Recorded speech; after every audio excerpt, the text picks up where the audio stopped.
എൻ്റെ എല്ലാ പ്രിയ കൂട്ടുകാർക്കും എൻ്റെ ചാനലിലേക്ക് സ്വാഗതം. ഞാൻ നിങ്ങളുടെ സ്വന്തം Amrita. So today we are going to make Kudukkachi Chicken Biryani. Kudukkachi means chicken biryani made in an earthen pot. So we have taken chopped onions, ginger garlic paste, 1 tablespoon. Taken pepper, jeera, red chili powder, red chili, coriander powder, turmeric powder, cinnamon, cardamom and lemon juice. We shall grind this into a smooth paste. This special dish is from the Kannur district of Kerala. Now we shall add a bit of salt and oil.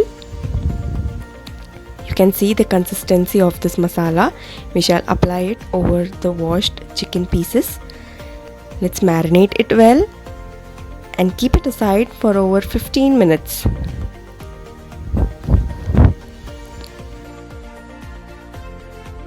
So now I have taken an earthen pot. കൊടുക്കില്ലായിരുന്നു കേട്ടോ, ചട്ടിയാണ് എടുത്തത്.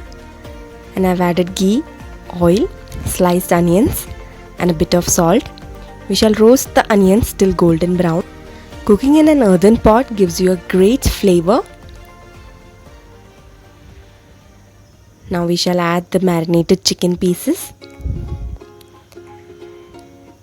First we shall fry them up, let it be dry, and then close it with a lid and cook it well. Now we have added the rice when the chicken was half cooked, and I'm adding warm water,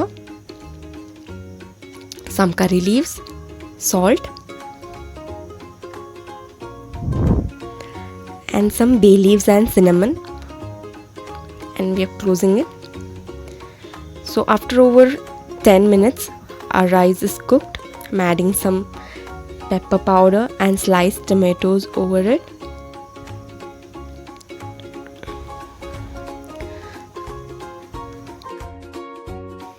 You can also add chicken masala and chaat masala over this, and let's close it for a few more minutes so that the flavors of chicken is well mixed with the rice. This mouth-watering traditional dish from Kerala will have you licking your fingers. The aroma of cooking in an earthen pot, the flavors of all the spices, everything adds up to making the best chicken biryani you've ever eaten. So do try this at home and let me know your reviews. Let's serve this hot, yummy Kudukkachi Chicken Biryani on a plate. You can also try frying some of the chicken pieces with the marination I said before. I've also made a salad with this Kudukkachi Chicken Biryani, that is with sliced onions. I've added lemon juice, salt and red chili powder into it. You can try it. It tastes really good with this biryani. You may also garnish this biryani with some pudina leaves and roasted raisins, cashew nuts. Thank you very much for watching and supporting. Please do like, share and subscribe.